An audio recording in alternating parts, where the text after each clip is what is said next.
Everything goes. Let's go. Feel. Everything goes when the homies hate your personal takes. Your core of a tank type of take, it be hurting your rank. Heated debates about who's better between the birds or the saints. But post games of which bigs is really worse than the paint. And John, Ian, and Dan on the pod, future icons. Ian screaming go birds and Dan trying to fight John. A Rockets fan with the Saints from Philly with a python. Cross me and the boy step over him like he Tyron.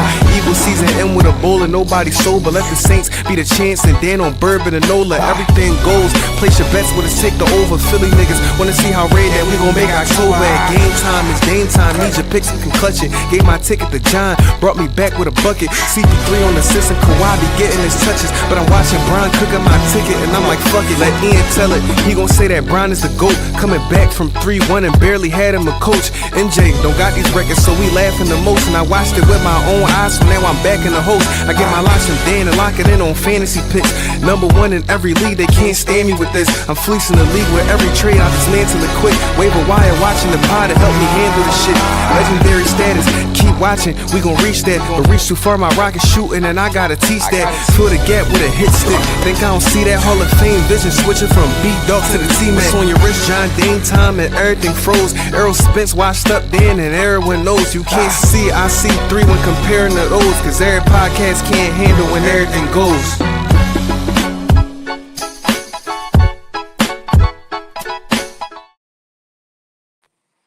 Shout out to the guys, yo. You already know every time that joke come on, I get my head bobbing that joke. No kidding. Right? But you already know. Welcome back to Everything Goes. Today I'm in the studio with my man E. So with y'all, we back with another episode for y'all. First and foremost, we would like to thank everybody that's tapped in and everybody that will tap in. Don't forget to hit that like and subscribe button. Your support is much appreciated. We're going to do things a little different for you guys today. We're going to start with our featured game, Catch or Pass. And the first statement for Catch or Pass, the Jags are contenders to come out the AFC. I'm catching it. Hey!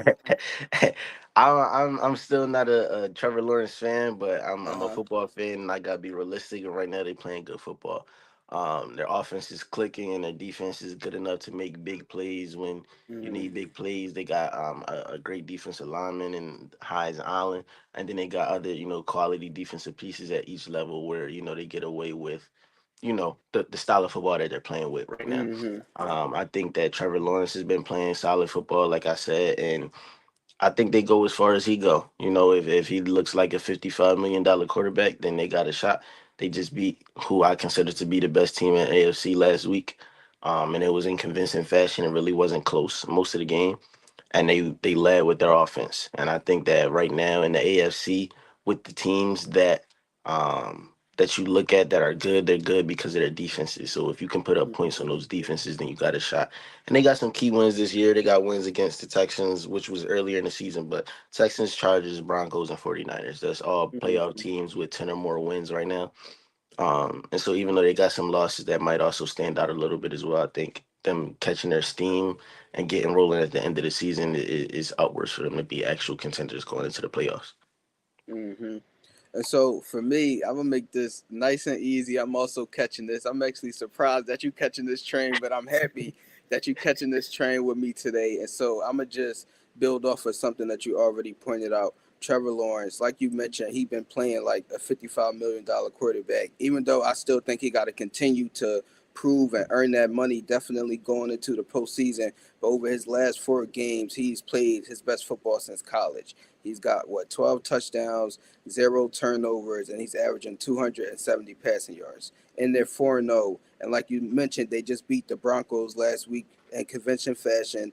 They also beat the Colts. They also beat the Chargers in convincing fashion as well. And in all of those games outside of the Chargers game, they led with their offense, and their offense put up a whole bunch of points led by Trevor Lawrence. So that's an easy one for me. I'm going to catch that train. Yeah, you see the day I called him Trevor Lawrence, not Trevor Bortles, because he looking stuff this time. Got some respect to my man name today. I like it. Yeah, but it's still pending though. The same way you mean Herbo be like Herbo one week, and then the next week he be Justin. Yeah, like for them, it's all about playoff success at this point, honestly. Yeah, impressing me. So moving on to the next statement of catch or pass. Cat will request a trade out of New York if the JB show continues. I'm not gonna lie.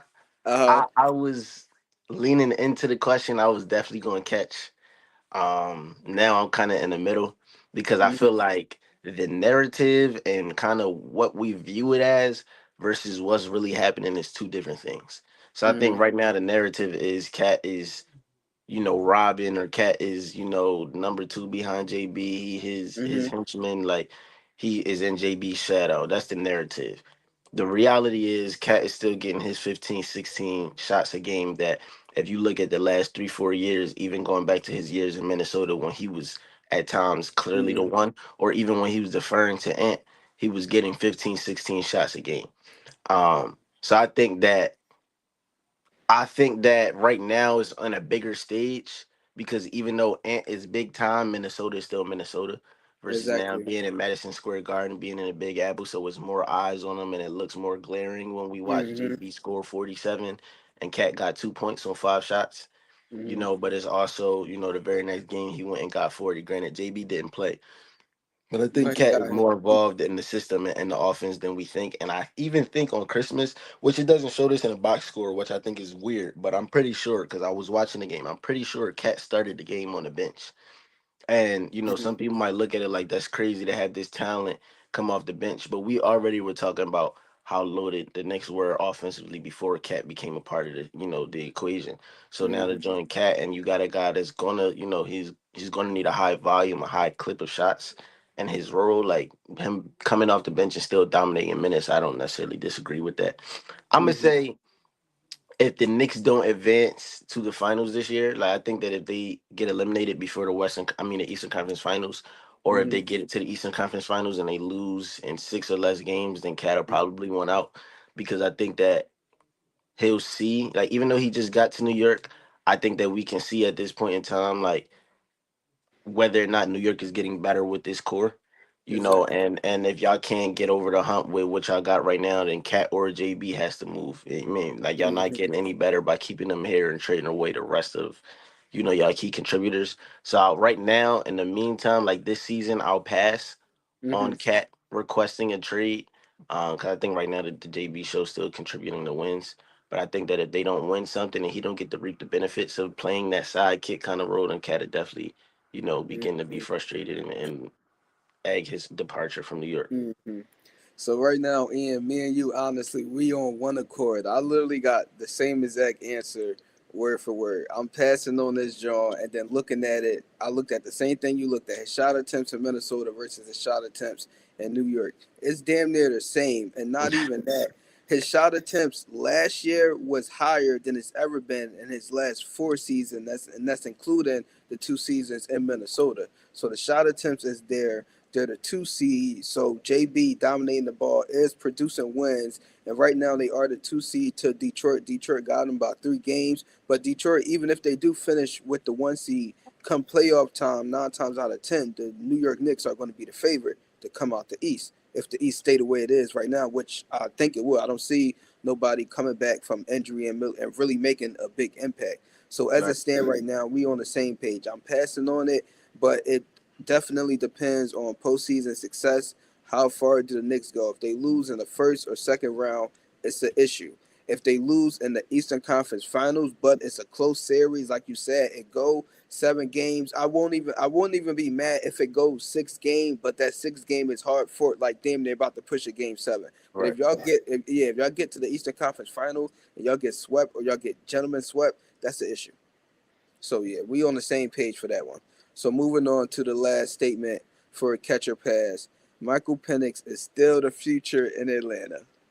I'm passing hard pass. Yeah. For me, there was never a steal. I wasn't a fan of him when he got drafted. Hmm. Especially not to the situation that he was coming into. They just paid Kirk, and now okay, Kirk came off the injury, and we see the big arm in Michael Penix. But outside of the big arm, I haven't seen much to be impressed Right by. home. Hmm. Yeah, I think that we can say okay, he gives Drake London the ball, but does that contribute to wins right now? Right now, in 2 seasons, because he only in his second season. I mean, in two Mm-hmm. seasons, he got 4 wins. That's 14 games. 14 games. In two of those games, he got one attempt and four passing attempts. So I'm assuming both of those games he got hurt. Those Mm-hmm. was last year, I believe. But Mm-hmm. so even if we go in 12 games, out of your 12 NFL starts, you got 4 wins. That's 33% win percentage. And Not good you enough. play, and that's not good enough. You play in a piss poor division in the NFC. And again, you haven't impressed us. And those those 4 wins, he averaged 25 yards per game on 18 completions average. Mm-hmm. And it's like, okay, 18 completions is solid, but how much air yardage is that? How much work are you doing? How much of that is dump offs to B John? What are you responsible for in this offense? I don't think that he is good enough to get them over the hump. And I think that for them to be not sniffing the playoffs this year, but Mm-hmm. having the defense that they had. Like, I think that we never talk about the Falcons defense this year because of how bad they get beat sometimes, and that's simply Yes. because they can't produce offensively. But they No. had a top five passing offense for majority of the season. And we know that in today's game, this is a passing game. So if your top five passing defense cannot win you games and cannot get you in games, it can't be. I don't think that's a defensive issue. And I think that on the offensive side, we see the Drake Londons, we see the Kyle Pitts, we see the Bijan Robinsons, we see these guys that can produce. And am I saying that they are a complete team that's just one piece away? No, but I don't think Michael Penix is the answer either. Got you. So for me, this where we're going to part ways a little bit. So I can't even answer the question truthfully. So I'm gonna hold the rock a little bit. I ain't gonna catch your pass on this one. So the reason why I'm not gonna do that is because I wholeheartedly feel like Michael Penix Jr. hasn't gotten a fair shake quite yet. Like you just pointed out, and it's only been 14 games, and then this year alone, he only played 9 games. In them 9 games, he put up 2,000 passing yards, 9 touchdowns, 3 interceptions. Like, it's not impressive, but you gotta look at what he's dealing with. Granted, he does have all them weapons on the offensive end, but what nobody is mentioning is his offensive coordinator is Zach Robinson. Do you know who that is?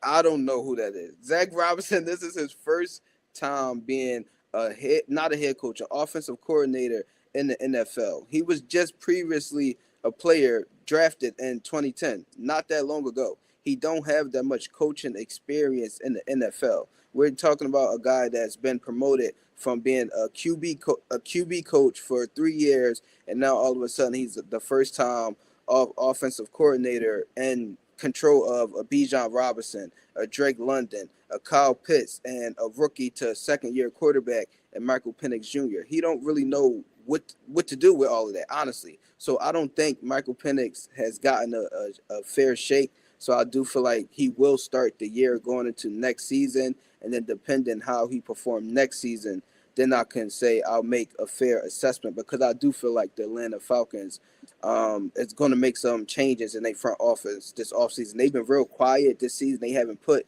any of their coaches on the hot seat, which I love. Like, let your coaches play the year. Don't let them finish out the year thinking, oh, I got to win this game. I got to win that game. I got to do this. I got to do that. Or I'm going to lose my job at the end of the year. But if you decide that that's what you want to do at the end of the year, just do it. Don't talk about it. Just do it. And I think Right. they will make some changes. And I think he will be in a better situation next year. And so I absolutely agree that he's not had a fair chance. I think Mm-hmm. that my argument, like, I think that there's different things that you can contribute or attribute this opinion to. And it's like, all right, let's look at the numbers. When you say the numbers again, he got a 3-to-1 touchdown to interception ratio. Mm-hmm. That's good.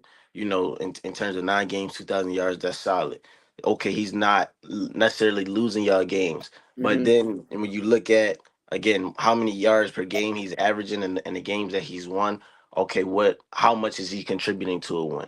And Not at you all. got Those quarterbacks that Bijan can, that's what I'm saying. Like, you got games where a quarterback can throw for 200 yards and it was hard fought and he played a great defense and he didn't turn the ball over. He made key throws. That's not the role that Michael Penix is playing. And I think mm-hmm. for me, I've said this about multiple topics this year. This football season, like certain stuff for me comes down to an eye test. And like I said, I think that in today's game, you can kind of get like a knock for, okay, cool. Is this like Jameis Winston? We never looked at and said he cannot throw the football.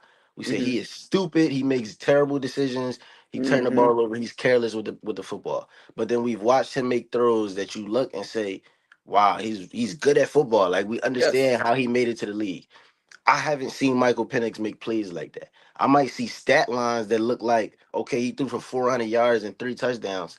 But then when you watch the game, Bijan got a 70-yard screen and Darnell Mooney got a 65-yard. You mean, and so I a get what lot you're of that saying. is deep bombs. But in terms of him being it, like I don't think that Michael Penix is the quarterback that you pair with Bijan until both of their rookie contracts run out. I think Mm-hmm. by the time Bijan, it's time for him to get paid. We see how they treat running backs as of late. We see that running backs aren't getting value, whatever. And I think that if you got Michael Penix as your quarterback one right there, Mike Bijan is more likely to say, "I'm walking. I'm gonna see what else is out there." Versus, "All right, cool. I'm gonna run it back with Atlanta."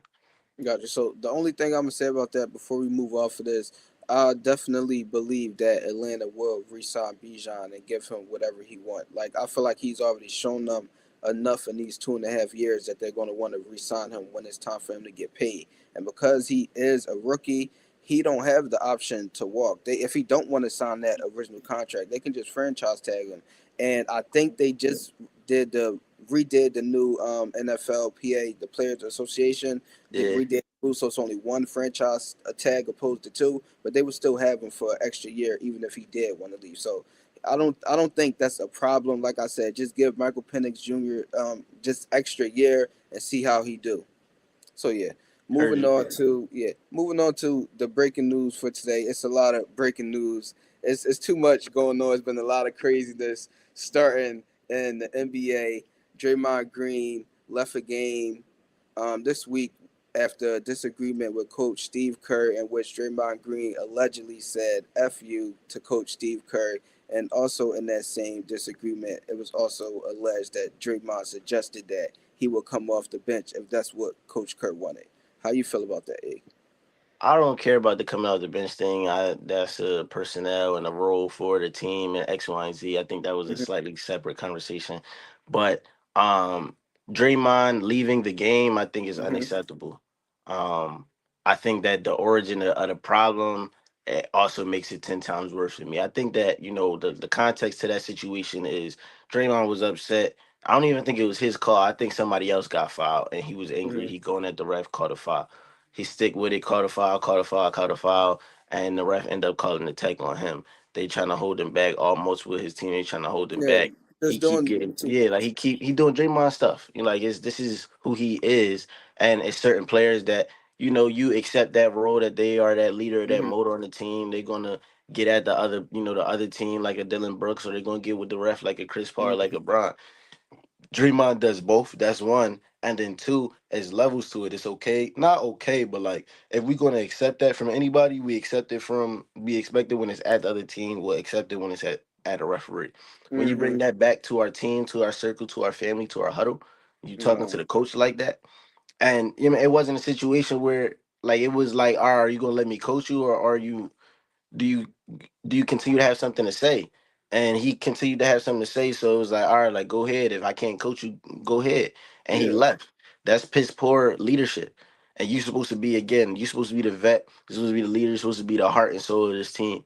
I also think that, to me, it raises a question of, and I'm not trying to be that guy and like bring Mm-hmm. negativity and something, but it raises a question of Steph's leadership as well.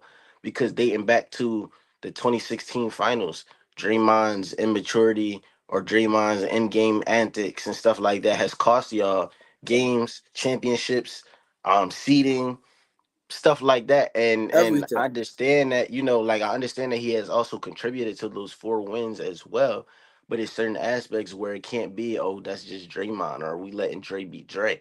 And I feel like, you gotta embrace who Draymond is, but to what extent is the star player on his team responsible for keeping his men intact?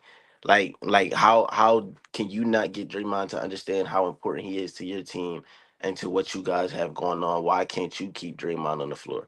Because I think that when people talk about Greeks like Kobe, they talk about how Kobe was a dog and Kobe didn't care about being nice to nobody, and everybody Mm-hmm. was going to fall in line with Kobe, or they was going to get out of there essentially. Mm-hmm. That's why he ain't he bang heads with Dwight Howard, because Dwight Howard ain't working. Kobe was calling him out on it. So it's like, all right, Draymond might work hard, but he costing your games in another aspect. Who's going like the coach can't talk to him? That's your homie. Somebody That's got to your be in his job. ear. Somebody got to be responsible for keeping him like accountable and in line, or he got to go too. Because what are we playing for at Yeah. this point in time? So I think that's my two biggest things with it. Like Draymond, you supposed to know better at this point in time, but then from there, if you are a leader or the leader on the team, somebody else got to be able to hold you accountable. And if it ain't the coach, it got to be the 15-year vet and Stephen Curry. So Got you. So I love everything you just said, and I agree with everything you just said. Like, there's no reason why Draymond should have been allowed to act like this year after year after year, like you said, dating back to 2016. But I'm sure it's been moments before that. But that's been the biggest moment, and then it's been, yeah, honestly. But then there's been continuous moments in the spotlight of him behaving like this, and it's like if the coach can't talk to you and the coach can't get you in line, then like you said, Steph Curry, you're supposed to be the ultimate leader of that team. It's your job and your responsibility to get Draymond in line. And what have you said to him, or what haven't you said to him that he's been repeating this action over and over and over again since 2016? Like what's going on over there? facts. Are you just showing up and playing basketball? Are you this silent leader that everybody in Golden State says you are? Because if that's the case, Draymond should not be behaving like this. Like we should not have these many altercations happening in Golden State, even though the whole Jordan Poole situation. I don't even want to get into that, but that should have never happened. Stuff you on that team, you supposed to be Jordan Poole mentor. Like on a year-to-year basis, bro, Yeah, it's always some. it's always something. Like none of this should be going on. But so yeah, let's talk about some positive news. Well, yeah, positive news. Game of the day, our Christmas edition this week. We did it on our Instagram story. All of the hosts went 3 for 2 this week, picking out the Christmas Day games. It was a solid week. You mean over 500? You can't be mad at it. Mad at it. Obviously, you want to go 5-0, but 3-2. It is what it is. I'm not mad at it. I'm But so not mad at the Lakers because I knew what I was doing with that pick. I knew I was taking a risk, but I'm mad at the Thunder for sure because what yeah, happened they with this wasn't whole supposed to lose that. 73 and 9, and yeah, bro, I'm cool off I'm them. not gonna hold you. I knew my Rockets was going to win. I knew the Minnesota joint was a toss up, so I wrote myself down for 4-1 on the day. You mean okay? See, definitely Like, come on, bro. yeah, but it is what it is. What it is. I didn't even watch the OKC game because I was tapped into the NFL game. I think I was watching the Cowboys game, the ending of that. And speaking of the NBA and the NFL, Charles Barkley had something to say this Christmas Day. Said the NFL is being greedy. They know damn well Christmas Day is for basketball, for the NBA, not the NFL. How you feel about that one, A? I feel like that's facts. And I come from a point of view where I'm a basketball guy or a football guy anyway. But I feel like there's certain norms and certain things within the sport world that we just become accustomed to, and yeah, as a man or as a sports fanatic, you just love that you got options. And when this go to Mm-hmm, halftime, you can turn this on, or when this go to commercial, you mm-hmm, can turn back to this, or you can have this on this screen. But it's also certain things, like I said, you just become accustomed to. On Christmas Day, I'm watching basketball hoops. Like we talked about the removal of Christmas uniforms and stuff like that in basketball. yeah, Like it was that much of an NBA custom that there were NBA, Christmas uniform. jerseys that we were Yeah, used to and mm-hmm, complaining about and trying to revert back to. I think that, like he said, Thanksgiving has always been a football holiday. mm, And then there's we already got athletes talking about not wanting to play on Christmas, and now you got not one game, not two games, but three games Christmas Day. Like mm-hmm. interjecting with what the NBA has going on. I think that is other stuff. Like I like football on Sundays. Like last week when They just started the yeah, Saturdays like we just started the Saturday Jones and we played the Raiders on Saturday. Like I'm an Eagles fan, so I'm gonna at watch 5 it. But p.m. I was so late to put like it just don't feel like football is supposed to be on this day. And so I know it's some people that love football and is gonna like embrace Mm-hmm. that, and the views gonna be the views because football is still America's sport. But I do agree that it's selfish. I think that it's stubborn. I think it's greedy, and I think that it's not good for sports overall because somebody got to win the views in some area. Got you. So, surprisingly, this might shock you, E, or this might shock some people in the chat, some people viewing. Obviously, everybody knows that I'm a football guy first. Football is my first love. and then it's boxing, then basketball as third. But I still love basketball, right? But I'm actually agreeing with you and Charles Barkley. It should not be football on Christmas. Yes, I do love football, but like Ian said, I have come accustomed to okay, Thanksgiving, we know that's for football. Every now and then they might throw another football game the next day on Black Friday just because. Okay, I love that. I'm enjoying that.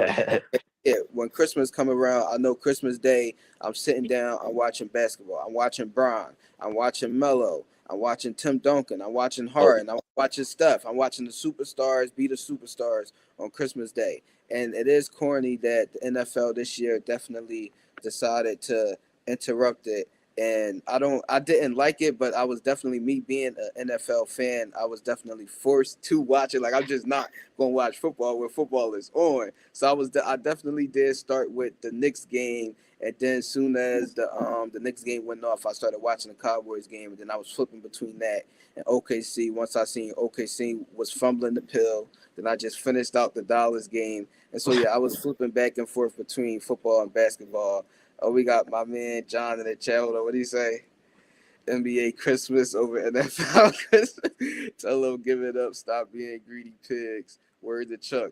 You mean I'm not mad at that at all. I agree with you wholeheartedly. They definitely got to give up the NFL Christmas games. It's no reason. It's really no reason for it. If y'all want to have NFL games that week so bad, why not Christmas Eve? Do y'all play like games?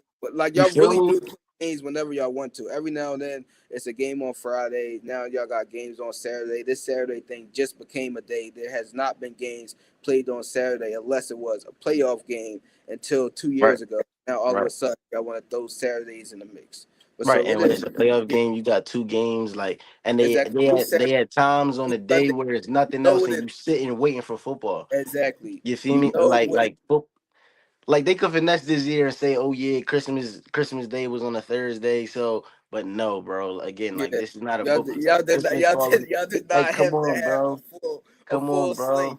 As a matter of fact, even if y'all did want to finesse it that it fell on a Thursday, okay, it's only one Thursday Yeah, night. one game at eight thirty. They Like had a when full every other joint they be, had bro, a you gonna full have slate. football on all day. Like, bro, my young boy, Uh, I'm talking to him. I'm like, bro, like I sent him the post that like it's three All Pro quarterbacks versus three backups. Like, enjoy your Christmas, enjoy crazy. the NBA.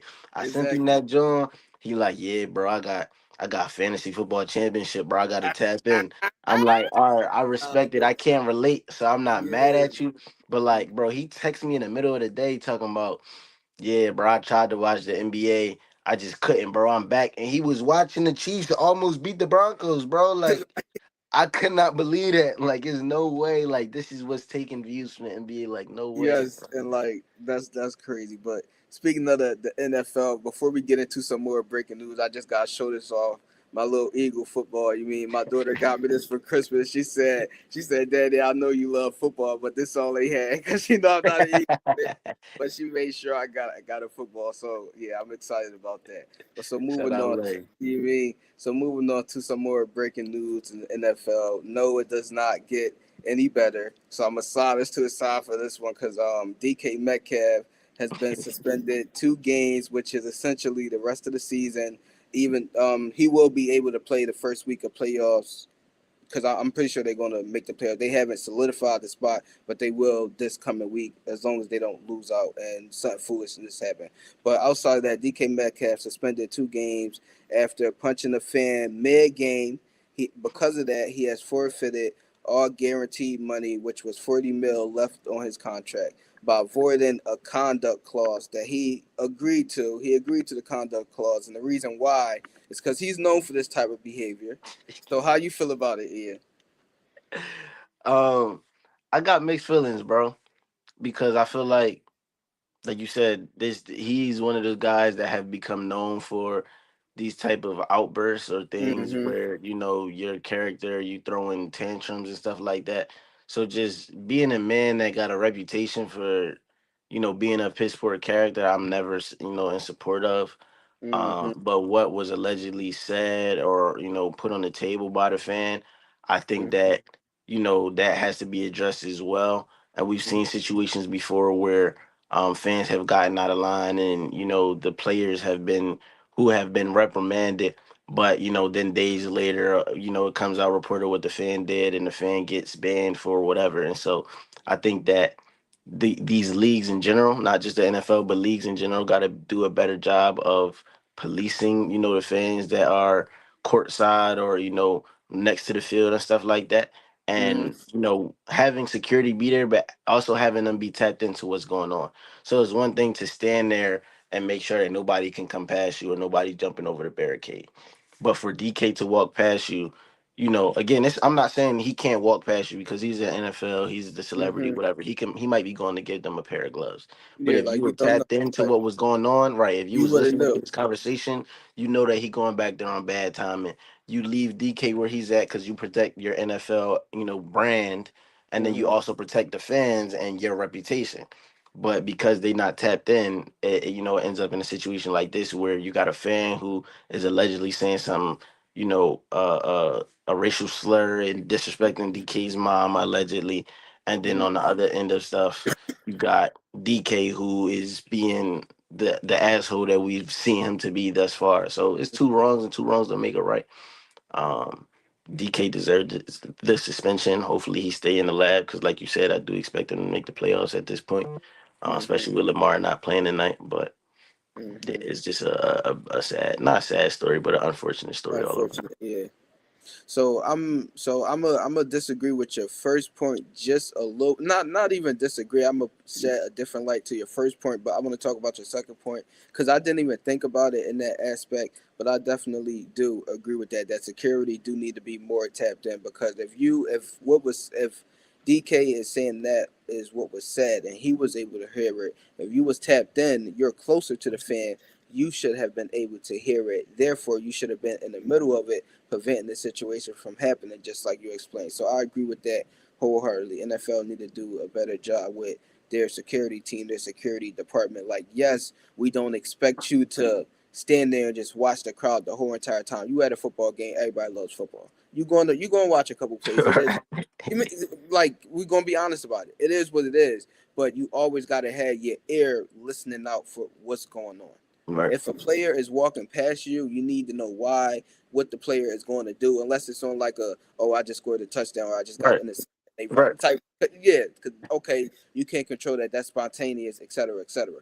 But to push back on your first point a little bit, like yes, if that is what was said, that is definitely an issue, and the fan do need to be reprimanded. But the one thing I do want to say is there is a video out now, and the person wasn't sitting directly next to the fan, but the person was sitting like 3 seats, maybe 4 seats away from the fan, and you couldn't really like you can hear the fan like yelling, but you didn't really hear like you couldn't hear a clear description of what he said, but it didn't Right. sound like that's what he was saying. It sounded like he was just normally heckling DK like any Right. you mean type time. So I don't want to speculate what was actually said, but what I do want to say is regardless of what was said at this point, DK Metcalf, this fan is not directly in your face. You're not exiting the tunnel where you got to walk past this fan. He's sitting not even directly behind the bench. He's sitting behind the bench and down some. So you walk past, you walk all the way down,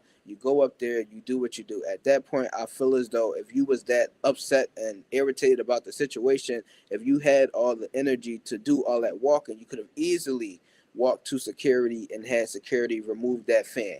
We've seen security do that numerous of times, whether the player was right or not. I've seen Russell Westbrook, and I just want to bring this up because a lot of people hate on Russell Westbrook, but I've seen Russell Westbrook get a lot of people that has been rightfully so disrespecting him, get them removed in the instant. He don't do the arguing back and forth. So DK Metcalf could have done that and should have done that if that's how he felt, not retaliate in that way. So I'm not mad at all at the NFL for suspending him 2 games. No, no, I agree. I mean, I'm not excusing like no matter what was said. I'm not like, yeah, rock out, bro. You should have punched on him or you should have punched. Like, I'm not saying that. But the same situation with, Jalen Ramsey getting spit on earlier in the year. Yeah, that's It's yeah, like, like obviously as a coach, you can't say go out there and get yourself ejected from a game for throwing a punch. But at the same time, as a man, you understand him defending himself because a yeah. grown man just looked at him and decided that I was going to spit on you.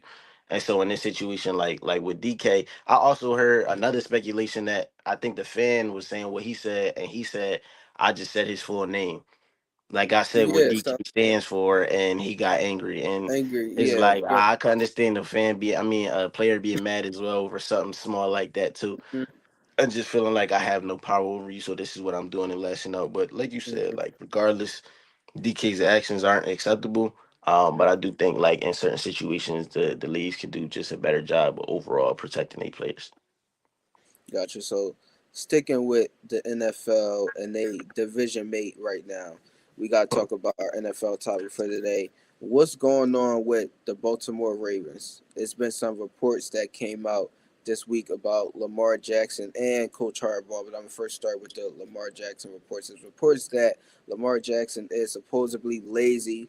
He does not like working out before 12 noon, so they typically hold their workouts around 1 or 2 o'clock, which tend to bother a lot of the other players.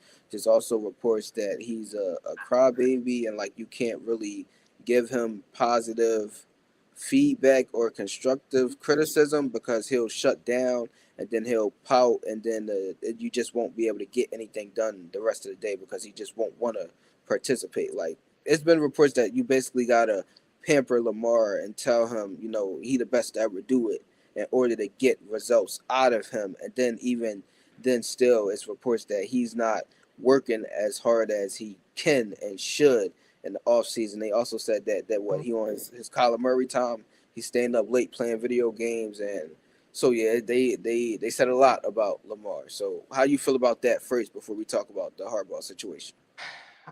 I think it's unfortunate because I feel like just us in the black community, we always, for the most part, we want to see Lamar succeed. Yes. It's Whether like you're a Ravens fan or that's what not, I'm you saying. want to Like see him win one at least. exactly, like as long as he don't play us, and it's like Pat is black as well, and Jalen is black, but everybody want to love to hate the Eagles. Yeah. Pat is who they love to hate as well, and he Like have more of white, the so it's culture relate to like Lamar. people, yeah, exactly. They feel like they can resonate with Big Trust, so people love Lamar. But Hmm. I'm one of those people. But I do feel like what is being said, I believe it. It doesn't sound foreign. It doesn't sound made up. It Hmm. doesn't sound far fetched. I also think that I got a slightly different perspective because I am now coaching in my second year. Hmm. Um, like and coaching Philadelphia sports and just what's going on right now and like this new culture of kids and coaching styles and ways that you can talk to kids. I know what was said to me or things that was done to me when I played. I know what I had to do to get to certain. And I just think What you had today to do. players are more, yeah, like I think players now are more spoiled. I think that Yes. it's more, pampered. I think that back in the day, like certain coaching styles would be looked at right now as abusive damn there. And some of it is like, yeah, you stubborn, oh yeah, but some of it was real life lessons that people just feel like it's not a coach's job to teach nowadays. And I think that to have a star player that is a diva is a tough spot to be in. I think that you can never successfully coach if you have a situation where the best player in your team is a diva because you either have to make example of them and then Hmm. at that point they'll feel slighted and like you're hating and probably want to leave or relocate, Exactly. or you have to let them be the diva and then It's explain to gonna. everybody else why Mhm. he get a different treatment than everybody else when it's clear that he's the best player. So I think that Lamar is if the rumors and the reports are true, I think that he is just proof of today's era of sports and today's era of coaching style or players' responses to coaching is not a dictatorship anymore. Players feel like they should have more say, and they feel like your system, regardless of what your system is, it can't run without me. And so it's a Yes. level of adjusting to me that you have to do, and I'm not fond of it, but I think that that's the reality that we're moving towards in sports in general.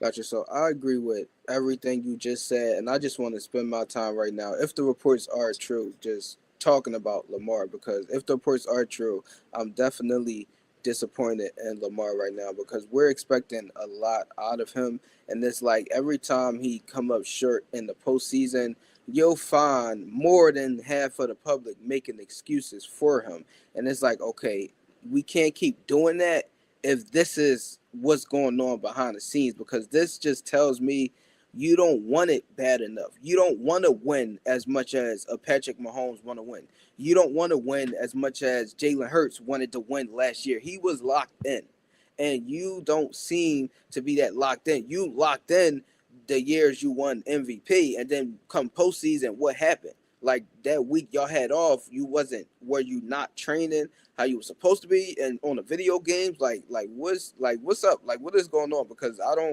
don't like hearing these reports at all. And it's like this been a buildup of things, and it's also being reported that this is part of the reason, not even your injury history. It was in the report that they don't care about the injury history because they know what comes with a Lamar Jackson. They care about everything else, and that is part of the reason why your contract is the way it is right now. Why y'all wasn't able to work out that lengthy long deal every other quarterback in the league has. And so even with that, you say, okay, I'm a bet on myself, and then you show up the next year. You have a great year last year, but then essentially you're doing the same thing, and y'all had the same result in the postseason. And then come this year, you're hurt, and then guys got video games in the locker room, and then it's the report that you the one that go in the locker room and tell them we 1-5. Get the video games out the locker room. Why? So you can go home and play them? Like I'm not with this. I like you said, like is disappointing on Lamar's behalf, and for the Ravens to have that kind of decision to make, like regarding your contract because of how you act, and you can't be held accountable, or you Mm-hmm. got to be babied and pampered. That's like very concerning. I feel like that put the Ravens in a tough spot, because I think that, kind of to sneak into what our next, not topic, but our next segue, our next portion of this, in terms of John Harbaugh. It's a lot of people are saying that his time in Baltimore is up and he should be fired, and all of those type of things. But then again, when you look at a couple years ago when Mark Andrews drops the touchdown in the end Mm-hmm. zone, when you look at Zay certain things Flowers where fumble. like when you look at certain things, that it's just like this can't be the coach's fault. Like, he's putting y'all in positions to succeed. When you look at the Ravens being 25 plus ranked defense a couple years ago, with all the Mm-hmm. talent and all the guys that they had on their team, it's like, okay, cool. Some of that is coaching, but some of that is you guys just not producing. Yeah. And he's reaping, when we look at from the outside, this is a MVP. Some people feel like should be a two-time MVP at this point in time. Like, if we looking at that and we looking at the stats on paper, it got to be a coaching thing, because we got Derrick Henry, we got Lamar Jackson, we got capable receivers, we got an All Pro tight end. What is the Mm-hmm. problem right now? But when you hear a report like this, where It's do you like go? that may be the If problem. like if you keep Lamar around, again, you gotta cater to what he needs as a coach. So you just betting on winning off talent, because you see that you can't coach him to a greater, if that is the reality, you can't coach him any greater than where he is right now. And then if you get rid of Lamar, then you got to start from scratch. So I'm gonna make a bold prediction here, which I don't see it happening, but I'm gonna make a bold prediction here. What I see, like, this could fit right. Get Mm-hmm. John Harbaugh out of here, right? In this offseason, get John Harbaugh out of here. Hire Mike Tomlin. Hopefully, Mike Tomlin will also see that his time in Pittsburgh needs to come to an end. We see in situations we've talked about Mike Tomlin not being X's and O's kind of guy, but he is a great leader of men, right? Mm-hmm. And we talked about the defensive guru that he is and what he's done in Pittsburgh over however many years. Pittsburgh has always been a team that you look to get stops, right? And we look at the last 5 or 6 years of his time in Pittsburgh, what has been the biggest issue? They got players to get stops, but they can't put the ball in the end zone. If you Mm-hmm. put him in Baltimore with a guy like Lamar, who people are saying is a diva, but Mike Tomlin's supposed to be a great leader of men. People are saying that Lamar is a man child in a boy in a man's body. Mm-hmm. Maybe Mike Tomlin can influence him and coach him to that great player that he needs to be. He's already set on offense with these skilled players. You got a 2 year window for Derrick Henry before his prime, or his ability to perform at this top level is probably closing.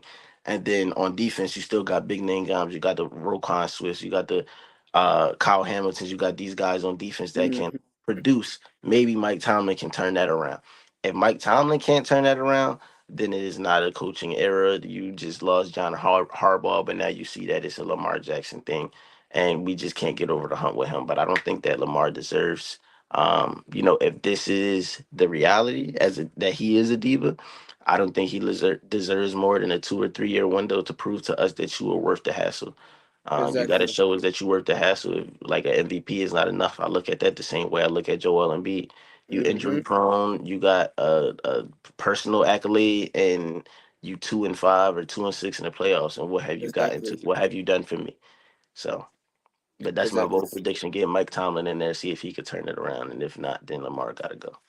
So I'm not mad at your prediction at all, and I'm actually keep mine short and sweet about John Harbaugh. So basically, the reports about him and Lamar, it was kind of hand in hand. They basically say that Harbaugh like openly shows Lamar favoritism. It's not a secret that Lamar operates differently than everybody else in the building, especially with the practice time. I brought that up in the beginning, but that should have been mentioned in the Harbaugh segment. He's the one that changed the practices to the point where they don't practice in the morning, which I don't get that. That's where you would like you want to maximize the time of the day and get the most out of your body. So how That's many? Well, they don't do 2 a days no more anyway, so they're not even doing 2 a days. So I don't understand it. Maybe that's why they can only compete with the Dolphins in the AFC. Maybe that's why they don't. That's the only team they be smacking around, and then they go see Buffalo and they struggle, and they see KC and it's always a close game and they struggle. Like I don't know what it is, but yeah,